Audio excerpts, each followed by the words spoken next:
அந்த அரண்மனைக்கு தெரியாது இவன் தான் நாளைக்கு நம்மளை கவர விட போறான்னு. உங்களுக்கு புரியலன்னு நினைக்கிறேன். அரண்மனைக்கு என்ன தெரியாது, இவன் தான் நாளைக்கு நம்மளை கவர விட போறான்னு தெரியாம அரண்மனை இவனை வளர்த்து கொண்டிருக்கிறது. அரண்மனை இவனுக்கு கூலி கொடுத்து கொண்டிருக்கிறது.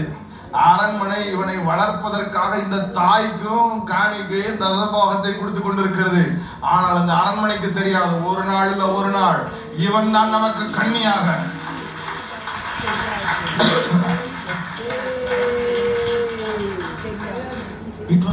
It is not a story of a saved, it is the story of a savior. கர்த்தர் உங்கள் ஒவ்வொருவரையும் ஒரு இரட்சகனாகத்தான் எழுப்பும்படி உங்களை இந்த நதி கொண்டு போய் உயரத்தில் வைத்திருக்கிறது. அந்த அரண்மனை மீண்டும் உங்களை இந்த தாய் வீட்டில் கொண்டு விட்டிருக்கிறது. உங்களை ரட்சிக்கல்ல, நீங்கள் ஏற்கனவே ரட்சிக்கப்பட்டவர்கள் தான். அவருடைய இரத்தத்தினாலே நீங்கள் பாவ மன்னிப்பாகிய மீட்பை பெற்றிருக்கிறீர்கள். அவருக்குள் நீங்கள் எல்லாரும் ரட்சிக்கப்பட்டவர்கள். ரட்சிக்கப்படுவதற்காக நீங்கள் இங்கே இல்லை, பலரை ரட்சிக்கிற ரட்சகராக உங்களை உருவாக்குவதற்காகத்தான் இந்த தாய் உங்களை இன்றும் சொல்லுங்களேன்.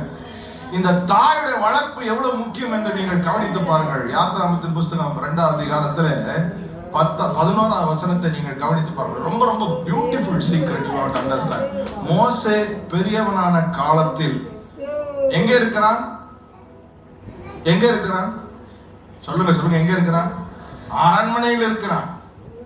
ஆனால் இந்த மோசே பெரியவனான காலத்தில் அவன் தன் சகோதரிடத்தில் போய் அவர்கள் சுமை சுமக்கிறதை பார்த்து தன் சகோதரராகிய எபிரேயரில் ஒருவனை ஒரு எகிப்தியன் அடிக்கிறதை கண்டு, பாருங்கள், கவனிங்கள், எங்க இருக்கிறான்?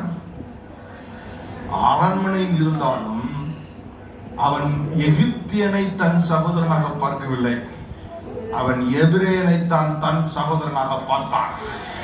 அதுதான் ஒரு தாயுடைய வளர்ப்பு. அதுதான் அந்த தாயுடைய வளர்ப்பு. அந்த தாய் பாலூட்டி பாலூட்டி அவனை வளர்த்தால் பாருங்கள், அவனுக்கு ஊட்டப்பட்ட பால் அவனுக்குள்ளே